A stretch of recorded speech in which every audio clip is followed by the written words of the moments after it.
Praise the Lord. இன்னைக்கு ஆண்டவர் நம்மளோடு இடைபடுகிற வசனம் ஏசாயா 54வது அதிகாரம் 8வது வசனம்.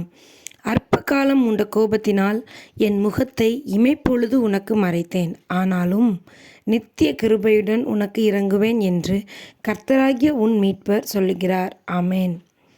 ஆண்டவர் நம்ம மேலே எழுந்த கோபத்தினால இமைப்பொழுது அவருடைய முகத்தை நமக்கு மறைத்திருக்கிறார்.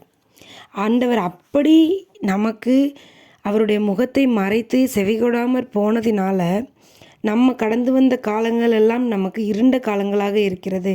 நாம் வேதனையோடு இருக்கிறோம், துக்கத்தோடு இருக்கிறோம். ஆண்டவர் மறைத்தது இமைப்பொழுது தான். அப்படி என்றால் இனி வரும் காலங்களில் நாம் எப்படி இருக்க வேண்டும்?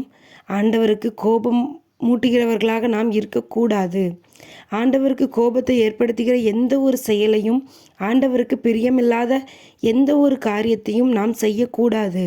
அப்படி ஒருவேளை நாம் மறுபடியும் செய்து ஆண்டவருக்கு கோபத்தை மூட்டினால், இதே போல் ஆண்டவர் அவருடைய முகத்தை நமக்கு மறைத்தால் நம்முடைய வாழ்க்கை எப்படி இருக்கும் என்று சொல்லி சற்று சிந்தித்து பாருங்கள். இன்றைக்கு ஆண்டவர் நம்மோடு சொல்கிறார், இமைப்பொழுது மறைத்தேன், ஆனாலும் நித்திய கிருபையுடன் உனக்கு இறங்குவேன். இவ்வளோ நாளும் நான் உன் மேலே இருந்த கோபத்தினால என் முகத்தை உனக்கு மறைச்சிட்டேன், நீ கஷ்டப்பட்டுட்ட.